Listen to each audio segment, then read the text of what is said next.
औज़ुबिल्लाहि मिनश्शैतानिर्रजीम बिस्मिल्लाहिर्रहमानिर्रहीम। मैं हूं ज़हर अहमद ख़ान और आप देख रहे हैं मेरा फेसबुक और यूट्यूब चैनल अबलाग टीवी।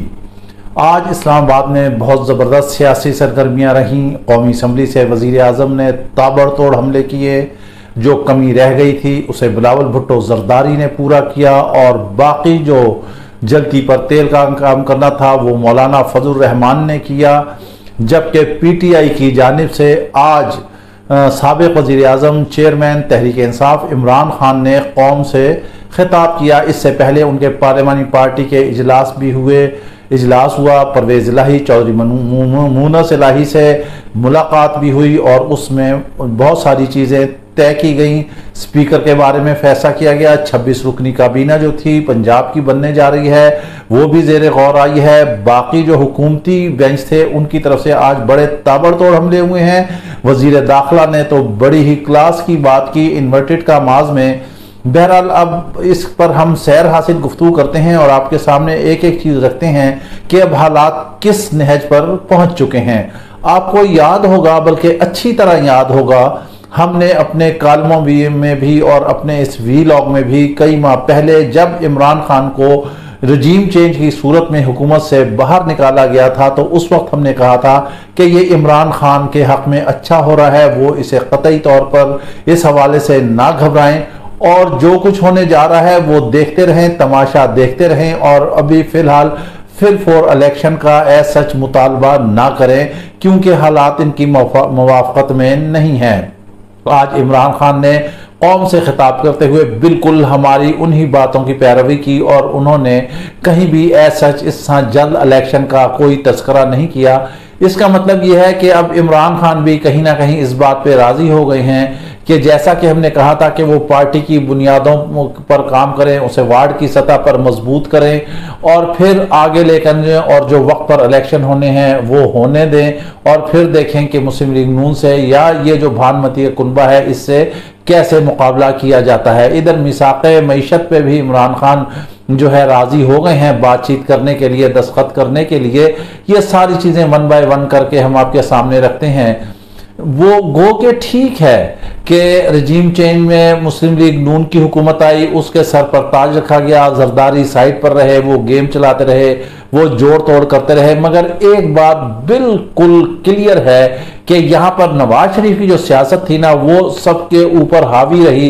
वो पहले दिन से इस बात पर राजी थे कि इलेक्शन में और इंतखाबात में जाना चाहिए क्योंकि वो भी एक जो है जय्यद सियासतदान आप कह लें, 3 दफ़ा वज़ीर आज़म रहे। वो मुल्क के हालात, अवाम की नब्ज़ और वक्त की धार को बड़ी अच्छी तरह जानते हैं। उन्हें इस चीज़ का एहसास हो गया था कि रजीम चेंज तो हो गई है मगर दरअसल इस रजीम चेंज का फ़ायदा जो है वो इमरान खान को पहुँचेगा और जो भी इनकी हुकूमत सख्त फैसले करेगी उसका तमाम तर नुकसान जो है इस भानमती के कुनबे को पहुँचेगा। पहले ही हमने ये भी बताया था कि नून लीग में से जो है शीन भी निकलेगी, अब तो मीम भी निकलेगी क्योंकि अब मरियम नवाज ग्रुप भी जो है वो भी कुछ ना कुछ हाथ पैर दिखा रहा है, खासकर पंजाब की हुकूमत खत्म होने के बाद। अब भी नवाज शरीफ ने दोबारा से उसी बात को दोहराया है। उन्होंने कहा है कि मैं जो हूं इंतखाबात में जाने के हक में हूं, क़ब्ल अज़ वक्त इंतखाबात में जाया जाए।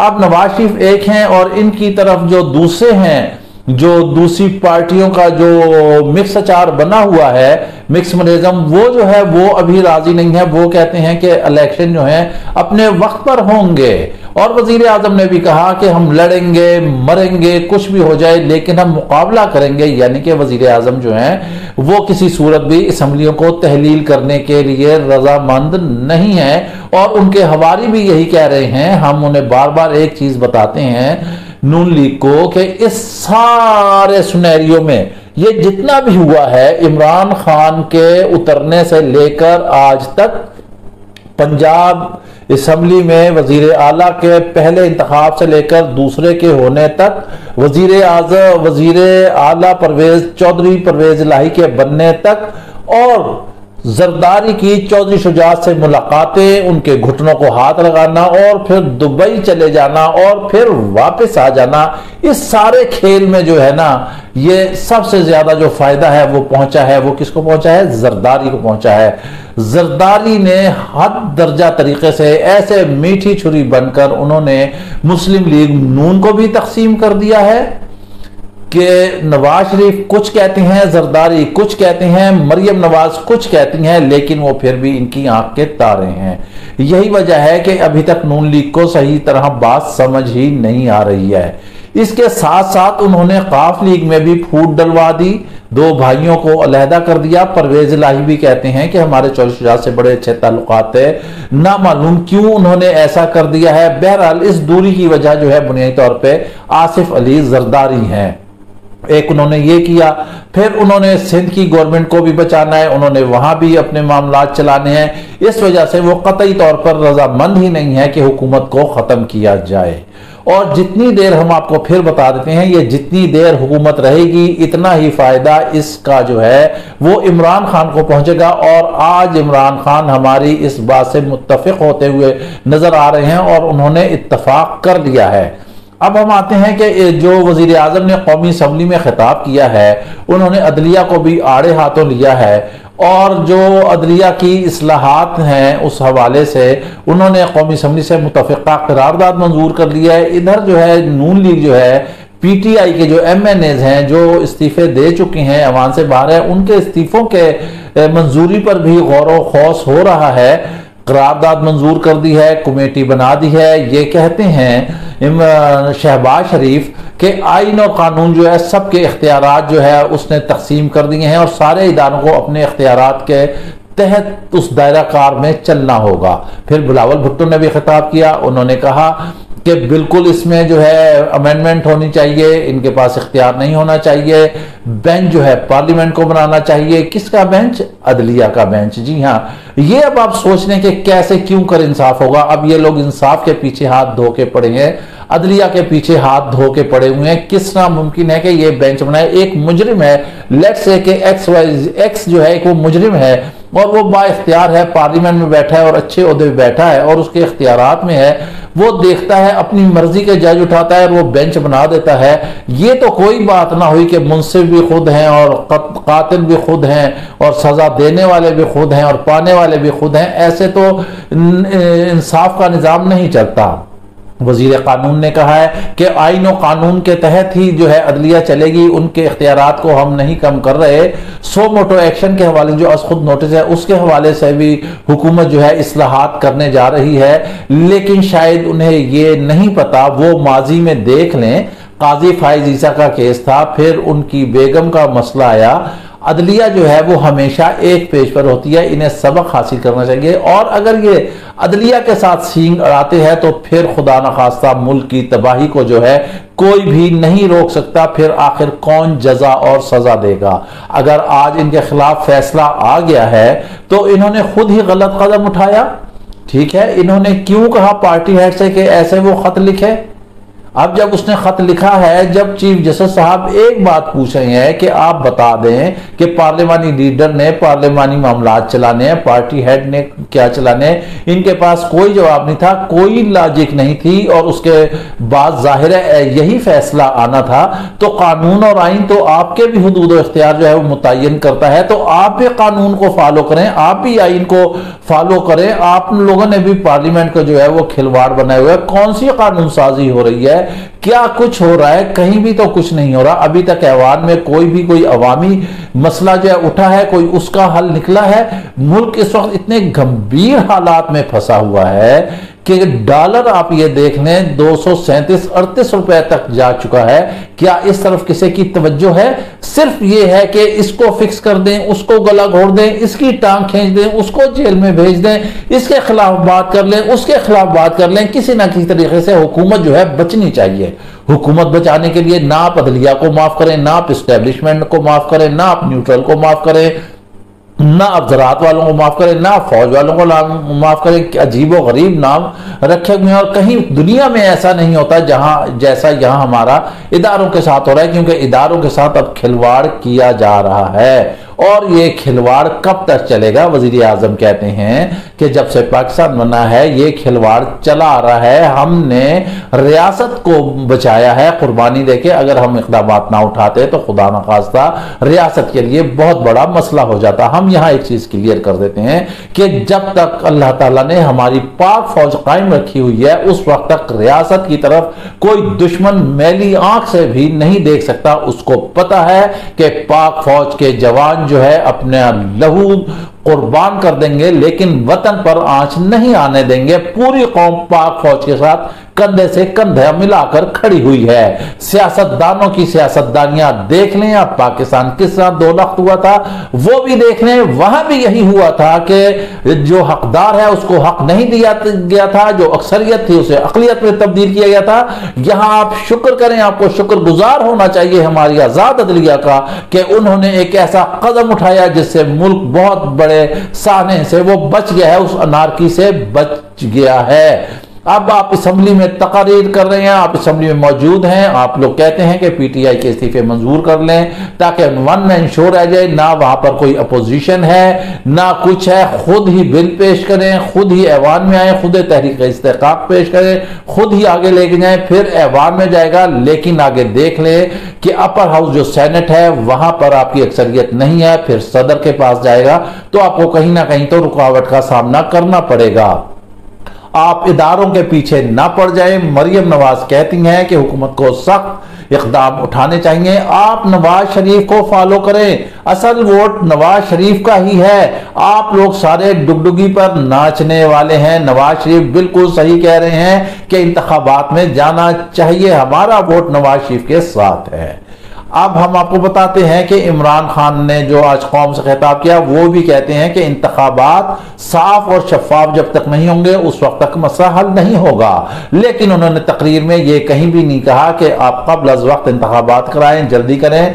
उन्होंने जो है पंजाब की सतह पर रफाई कामों का आगाज कर दिया है, एहसास प्रोग्राम खोल दिया है, उन्होंने लंगर खाने खोल दिए हैं। उन्होंने कहा है कि मैंने सानिया को, डॉक्टर सानिया निश्तर को फोन किया और मैंने कहा है कि आप आए और अपने मामलात संभालें। उनके ये रफाई काम के जो उमूर हैं वो आगे चल रहे हैं। परवेज इलाही से उनकी मुलाकात हुई, चौधरी मुनस इलाही भी उनके साथ थे। परवेज इलाही ने कहा दोबारा कि अगर इमरान खान कहेंगे तो मैं एक लम्हे में असेंबलियां तोड़ने से गुरेज नहीं करूंगा।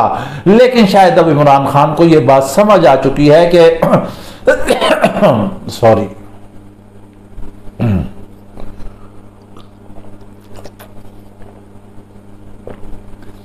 उन्हें यह बात समझ आ चुकी है कि अब वो अगर इंतखाबात के तरफ जाते हैं तो हालात उनकी मुवाफकत में नहीं है।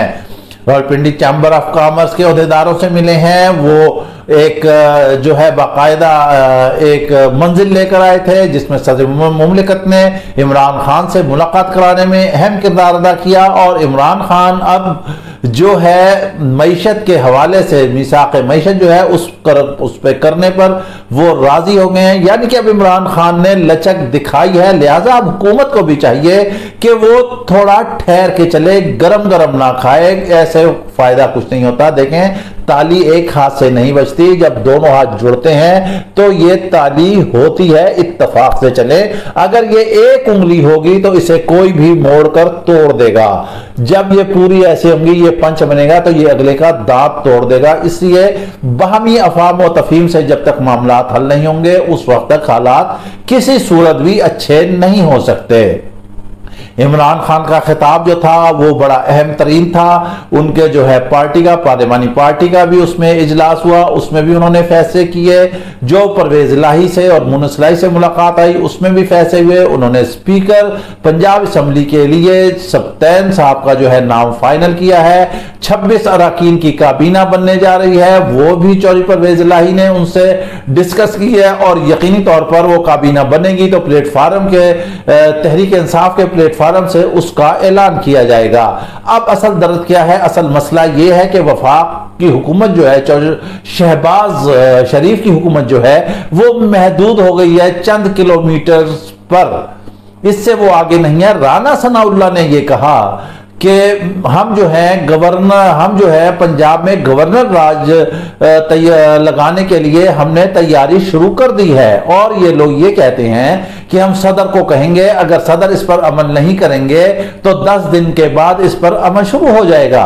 जबकि काउंटर अटैक करते हुए फवाद चौधरी ने कहा है कि वजीर दाखिला जो है वो बोंगियां मारते हैं, वो आइन पढ़ लें, वो कानून पढ़ लें और उसमें देख लें गवर्नर राज लगाने के लिए क्या लवाजमात हैं और हमारे लिए वफाक की हुकूमत को गिराना कोई मुश्किल नहीं है, सिर्फ 2 वोटों पर खड़ी हुई है। बिल्कुल शहबाज शरीफ को, राना सनाउल्लाह को यह बात समझ जानी चाहिए कि इस वक्त उनके लिए हालात क्रूशल हैं। जब तक वो मिलकर आगे कदम नहीं बढ़ाएंगे वो हुकूमत नहीं कर सकेंगे। अगर इमरान खान उन्हें कह देते हैं कि कौमी असम्बलियां तोड़ें तो वो उनकी मजबूरी हो जाएगी और असम्बली तोड़ना ही पड़ेगी, क्योंकि सबसे बड़ा सूबा पंजाब उनके पास आ चुका है, केपी उनके पास है, आजाद कश्मीर उनके पास है, गिलगित बिल्तिस्तान उनके पास है, बलोचिस्तान में जो है वो कोalition इत्तेहादी हुकूमत है, सिर्फ एक सिंध रह गया है। तो हमने आपको पहले ही बताया था कि कोई पता भी नहीं है, आने वाले वक्त में सियासत में कोई चीज भी हरफ आखिर नहीं होती और क्या पता आने वाले वक्त में जरदारी जो है वो पीटीआई के कहीं से अच्छे इत्तेहादी साबित हों, क्योंकि उन्होंने नून लीग को तो बिल्कुल डुबो के ही रख दिया है।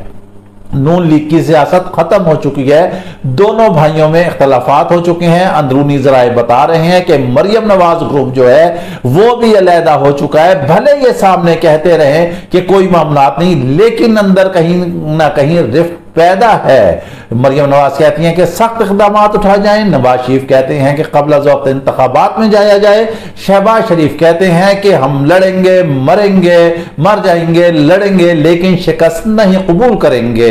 जबकि शाहिद खान अब्बासी भी जो हैं वो नवाज ग्रुप के हैं, वो भी उधर से चाहते हैं कि इंतखाबात हो। इस लिहाज से जो मरियम ग्रुप है, जो मीम ग्रुप है, उसमें जो है वो सारे उस माइंड के लोग जमा हो रहे हैं जो नवाज शरीफ के फॉलोअर्स हैं। तो देखा जाए तो शहबाज शरीफ भी अंदर से कमजोर हो रहे हैं और इस कमजोर करने में जरदारी ने बड़ा सुनहरा किरदार अदा किया है। उन्होंने फायदा भी उठाया है और किरदार भी किया है। हमारे दोस्त, तो हमारे भाई जो इम्तियाज बट साहब हैं, हमने आपको बताया कि उनसे हमारी अक्सर डिस्कशन होती रहती है और कई माह पहले हमारी उनसे डिस्कशन हुई थी। हमने फिर लिखा भी था, हमने वीलॉग में भी बाकायदा इस बात को मेंशन किया था कि इस सारे सियासी खेल में जरदारी जो है वो सबसे सूदमंद कारोबार कर रहे हैं सियासत का। जी हाँ, वो इस वजह से फायदे में रहे। आप अब भी देख लें, वो दुबई से आ रहे हैं, मुस्कुराते हुए जाते हैं। वो दुबई जाते हैं, कौन उनके साथ जाता है, क्या लेके जाते हैं, कोई पूछगिछ नहीं है, वापस आ जाते हैं, फौरन वापस आ जाते हैं। फिर आगे क्या होता है, फिर खामोश रहते हैं। अब वो देख रहे हैं कि हालात किस तरफ जाते हैं। इस वक्त जो कौमी असम्बली में शहबाज शरीफ ने खिताब किया है, उस खिताब से एक चीज वाज़ेह लग रही थी। ऐसे लग रहा था जैसे शहबाज शरीफ अपोजिशन में है और हुकूमत इस वक्त इमरान खान की है। जहनी तौर पर इमरान खान इन भानुमती के कुनबे के आसाब पर सवार हो चुका है, वो इसके शहर से नहीं निकल पा रहे हैं। भले फजलुर रहमान धमकियां दें, भले शहबाज शरीफ अड़े रहे, भले जरदारी अपने सियासी गोरख धंधा ऐसे दरमियान में चलाते रहे, मगर फिर भी एक बात है कि ये 13 जमातें एक तरफ और वो एक जमात एक तरफ और एक जमात के साथ काफ लीग मिली है, मगर फैसला जो है वो इमरान खान का ही चलता है। इनकी 30 साल की सियासत को उसने डुबो के रख दिया है, इनकी सियासत को बिल्कुल उसने कार्नर कर दिया है, नुक्कड़ पे लग चुकी है। ये मजबूर हैं, क्या करें, इन्हें रास्ता नहीं मिलना। उसने चारों तरफ से घेर कर इन्हें ऐसे यहां पर एक पिंजरे में कैद कर दिया है कि ये वहां से निकल नहीं सकते। वफाक इनके लिए पिंजरा है और इस वक्त अगर हुकूमत को कोई सबसे ज्यादा नुकसान पहुंचा रहा है तो वो है राना सनाउल्लाह। जी हाँ, उन पर भी हुकूमत नजर रखे, शहबाज शरीफ देखे। हमारा यहाँ ये कोई ताल्लुक नहीं हम किसी पार्टी को ऊपर उठाएं या किसी पार्टी को नीचे उठाएं, लेकिन एज ए सहाफ़ी हमारा हक, हमारा बनता है, हमारा फर्ज बनता है कि हम हकायक को सामने रखें। अगर इमरान खान कुछ बेहतरी की तरफ चला है, वो कहता था कि मैं नहीं बातचीत करूंगा, अब उन्होंने कुछ ऐसे मुतालबात नहीं किए, तो फिर ये क़ब्ल अज़ वक्त इंतखाबात की रट भी छोड़ दें।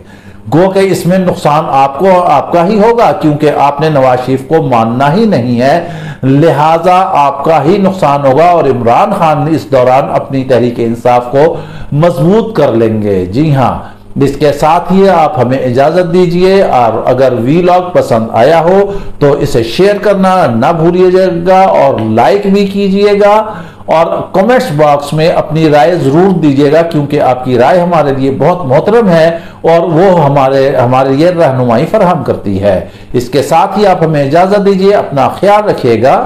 अल्लाह हाफिज।